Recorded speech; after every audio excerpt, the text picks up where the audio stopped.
அண்ணே அது ரொம்ப தவறுங்கண்ணே. இங்கே பாருங்கண்ணே, இன்னைக்கு ஐயா திரு ஜிடி நாயுடு அவர்களுடைய பெயரை வந்து கோயம்புத்தூருடைய மேம்பாலத்துக்கு வச்சிருக்கிறாங்க. ஆனால் ஜிடி நாயுடு அவர்கள் ஜாதியெல்லாம் தாண்டி பொது தலைவர். அந்த பாலத்திற்கு பேரை சூட்டணும்னா சரியான நபர். கோயம்புத்தூரில் அந்த பாலத்துக்கு நீங்கள் ஒருத்தருடைய பேர் வைக்கணும்னா ஜிடி நாயுடு ஐயா பேர் தான் வைக்கணும். காரணம், ஜிடி நாயுடு ஐயாவுடைய இண்டஸ்ட்ரியல் எஸ்டேட் அங்கேருந்து ஆரம்பிக்குது அந்த பாலம். அங்கே ஒரு தூண் போட்டிருக்கிறாங்க, அவங்களுக்கு டிஸ்டர்பன்ஸ் கூட ஆயிருக்கும். நாங்கள் அதை மனதார வரவேற்கின்றோம். ஜிடி நாயுடு அவர்கள் பேரை வச்சு அதை மனதார வரவேற்கிறோம். எடிசன் ஆஃப் நம்ம ஊர். நாங்கள் ஜிடி நாயுடு ஐயாவை ஒரு ஜாதியில் அடைக்கிறோமா? இல்லை. நீங்கள் போட்டிருக்கிற சாம்பிள் லிஸ்ட்டில் கருணாநிதி ஐயா பேரை வைக்கிறீங்க. ஏன் புரட்சி தலைவர் டாக்டர் எம்ஜிஆர் ஐயா பேர் இல்லை? நீங்கள் கருணாநிதி அவர்களை விட சமகால அரசியலில் வந்து இவரும் முதலமைச்சராக இருந்திருக்கிறாங்க, மக்கள் நல்லது பண்ணியிருக்கிறாங்க. அதனால் இந்த ஜிஓவே உங்களுடைய தலைவர்களை ப்ரொமோட் பண்ணுறதுக்காக ஒரு ஜிஓ வச்சுருக்கிறீங்க. அதே போல் பட்டியல் சமுதாயத்தில் பிறந்து பெரிய தலைவர்களாக வந்து யார் பேர் இல்லையே? ரட்டமலை ஸ்ரீனிவாசன் ஐயா பேர் இல்லை, எம்சி ராஜா ஐயா பேர் இல்லை, யார் பேர் இல்லையே? ஏன் இல்லை? முத்துராமலிங்க தேவர் ஐயாவை இன்னுமே ஜாதி தலைவராக பார்த்து கொண்டிருக்கின்றார்களா தமிழகத்தினுடைய அரசு? அதனால் எந்த பெருந்தலைவர்களுடைய பேருமே இல்லை, முக்கியமான தலைவர்கள் பேர் இல்லை. இவர்கள் இந்த மாதிரி பண்ணாங்கன்னா முக்கியமான தலைவர்களை ஜாதி வட்டத்திலே அடைச்சி வைக்கலாமா? எத்தனை நாளைக்கு ரட்டமலை ஸ்ரீனிவாசன் ஐயாவை ஜாதி வட்டத்தில் அடைப்பீங்க? எத்தனை நாளைக்கு அம்பேத்கர் ஐயாவை ஜாதி வட்டத்தில் அடைப்பீங்க? அதனால் இந்த ஜிஓவை அரசு வாபஸ் வாங்கணும். எல்லோருக்கும் அவர்கள் பிடித்த பேரை வேற்பதற்கு உரிமை இருக்கிறது. இந்த மாதிரி ஜிஓ பேட்டத்தை போட்டு தான் பெரிய தலைவர்களை மறுபடியும் ஜாதி வட்டத்தில் அடைச்சிக்கிட்டே இருக்கிறீங்க. தயவு செஞ்சு மறுபடியும் தமிழகத்தை அந்த ஜாதி வட்டத்தில் அடைக்காமல் பொது பெயர்களை, எல்லோரும் பொது பெயர்கள் தான். புரட்சி தலைவர் டாக்டர் எம்ஜிஆர் ஐயாவுடைய பேரே வைக்கக்கூடாதுன்னு அந்த ஜிஓட சொல்கிறீங்க. இதை விட கொடுமை என்ன இருக்கும்? நீங்கள் போட்டிருக்கிற சாம்பிள் பேரில் எம்ஜிஆர் ஐயா பேர் ஏன் இல்லை? கருணாநிதி ஐயா பேர் இருக்குல்ல, இருக்கட்டும், நான் அப்போஸ் பண்ணலீங்கண்ணா. நம்முடைய முதலமைச்சர் பேர் இருக்கட்டும். எம்ஜிஆர் ஐயா பேர் ஏன் இல்லை? தமிழ்நாட்டினுடைய முக்கியமான பல தலைவர்கள் பேர் ஏன் இல்லை? அதனால் இந்த ஜிஓ ஒரு கண் துடைப்பு. இதற்கு தலைமைச் செயலாளர் அவங்கெல்லாம் வந்து உடந்தையாக இருக்கிறாங்க. அவங்க பேரில் இந்த ஜிஓ இஷ்யூ பண்ணுறாங்க. இதை விட பெரிய வருத்தம் எங்களுக்கு என்ன இருக்க முடியுங்கண்ணா? தெருக்கள், நீர்நிலைகள் மற்றும் பொது இடங்களில் உள்ள பெயர்களில் இருக்கும் இழிவான சாதி அடையாளங்களை நீக்குவதை பற்றி மாண்புமிகு முதலமைச்சர் அவர்களுடைய வழிகாட்டுதலில் மிகச் சிறப்பான விரிவான ஒரு அரசாணை தமிழ்நாடு அரசால் பிறப்பிக்கப்பட்டிருக்கிறது. இது நவம்பர் மாதம் 19ஆம் தேதிக்குள் இது தொடர்பான நடவடிக்கைகள் முடிக்கப்பட வேண்டும் என்று அதில் அறிவிக்கப்பட்டிருக்கிறது. இது தமிழ்நாட்டுடைய சமூக நீதி வரலாற்றில் ஒரு மைல்கல் என்று போற்றப்பட வேண்டிய ஒரு நடவடிக்கையாகும். இதை நீண்ட காலமாக விடுதலை சிறுத்தைகள் கட்சியின் சார்பிலே நாங்கள் வலியுறுத்தி வந்தோம். அது இன்றைக்கு ஏற்கப்பட்டு செயல் வடிவம் பெறுகிறது என்பது மகிழ்ச்சிக்குரியது. இதற்காக மாண்புமிகு முதலமைச்சர் அவர்களுக்கு மனமார்ந்த நன்றியை தெரிவித்துக் கொள்கிறேன். இதற்கிடையில் இதை மாற்று பெயர்களை சூட்டுவதற்கு எடுத்துக்காட்டாக சில பெயர்கள் கொண்ட ஒரு பட்டியலை அந்த அரசாணையில் இணைத்திருந்தார்கள். அது அந்த பெயர்களைத்தான் சூட்ட வேண்டும் என்று கிடையாது. ஒரு எடுத்துக்காட்டு என்ற அளவில் ஒரு கொடுக்கப்பட்ட ஒரு பட்டியல் தான் அது, ஒரு சிறிய பட்டியல்.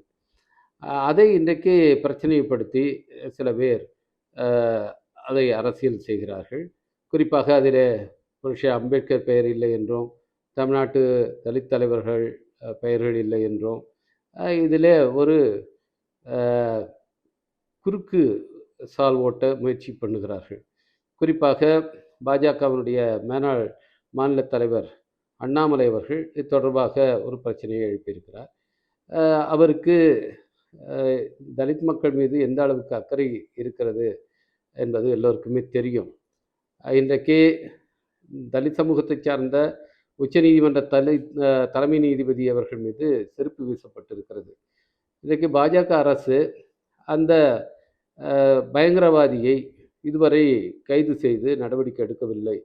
அவரை பயங்கரவாத தடுப்பு சட்டத்தின் கீழ் கைது செய்திருக்க வேண்டும். இதே போல உள்துறை அமைச்சர் மீதோ அல்லது பிரதம அமைச்சர் மீதோ செருப்பு வீசப்பட்டிருந்தால் அதற்கு எப்படியான நடவடிக்கை எடுக்கப்பட்டிருக்கோ அதுபோல் ஒரு நடவடிக்கை எடுக்கப்பட்டிருக்க வேண்டும். இங்கே கூட நம்முடைய தமிழ்நாடு ஆளுநர் ஒரு முறை அவர் போகிற காரை வந்து கருப்பு கொடி காட்டினார்கள். அதற்கே இங்கே சட்டம் ஒழுங்கு சீர்குலைந்து விட்டது என்று உடனடியாக அவர்கள் மீது இந்த நடவடிக்கை எடுக்கப்படவில்லை, அப்படி வழக்கு பதிவு செய்யப்பட்டதா என்றெல்லாம் ஆளுநர் மாளிகையிலிருந்தே அறிக்கையெல்லாம் வெளியிட்டார்கள். எனவே அப்படியான ஒரு நிலையில் இன்றைக்கு உச்சநீதிமன்ற தலைமை நீதி என்பவர் இன்றைக்கு அவர் உச்சபட்சமான ஒரு அரசமைப்பு சட்ட பொறுப்பை வகிக்கக்கூடியவர்.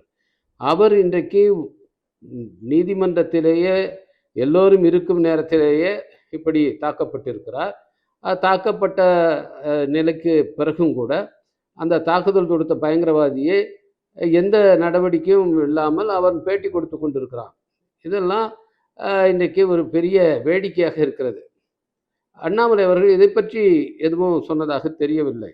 அதை பற்றி அவருக்கு எந்த அக்கறையும் இருப்பதாக தெரியவில்லை. ஆனால் இன்றைக்கு தமிழ்நாடு அரசு வெளியிட்டிருக்கிற ஒரு மகத்தான ஒரு வரலாற்று சிறப்புமிக்க இந்த அரசாணையை ஒரு மாற்றி வெளியிட வேண்டும், புது அரசாணை வேண்டும் என்றெல்லாம் அவர் பேசுகிறார் என்றால், ஏதோ இந்த இங்கே இருக்கிற பட்டியல் சமூக மக்கள் மீது, அந்த தலைவர்கள் மீது அவருக்கு அக்கறை இருக்கிறது என்று அர்த்தம் அல்ல.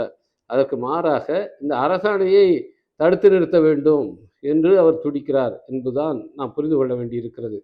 ஏனென்றால் இந்த சாதியை வைத்து, மதத்தை வைத்து அரசியல் செய்வதில் முதன்மையாக இருக்கிற ஒரு கட்சி எதுவென்று பார்த்தால் அது திரு அண்ணாமலை அவர்கள் சார்ந்திருக்கிற கட்சி தான். எனவே இதிலும் அது ஒரு அரசியல் செய்ய பார்க்கிறார். இப்படியான விமர்சனங்களை புறந்தள்ளிவிட்டு தமிழ்நாடு அரசு உறுதியோடு இந்த அரசாணையை செயல்படுத்த வேண்டும். 50 ஆண்டுகளுக்கு முன்பு திரு எம்ஜிஆர் அவர்கள் தெருப்பெயர்களிலே சாதி பின்னோட்டுகளை நீக்க வேண்டும் என்று ஒரு அரசாணை பிறப்பித்தார். அதுவும் கூட காலப்போக்கில் சரியாக நடைமுறைப்படுத்தப்படாத போய்விட்டது. அதுபோல இது ஆகிவிடக்கூடாது. ஆனால் அன்று பிறப்பிக்கப்பட்ட அரசாணையைப் போல் அல்லாமல் இது மிக தெளிவாக, விரிவாக ஒவ்வொரு அமைப்பும், ஊராட்சி அமைப்பு, நகர்ப்புற அமைப்புகள் என்ன செய்ய வேண்டும், அலுவலர்கள் என்ன செய்ய வேண்டும், மாவட்ட ஆட்சியர் என்ன செய்ய வேண்டும் என்ற வழிகாட்டுதல்களை தெளிவாக தந்திருக்கிறது. அது மட்டுமல்லாமல் அதற்கான ஒரு கால அட்டவணையும் வெளியிடப்பட்டிருக்கிறது.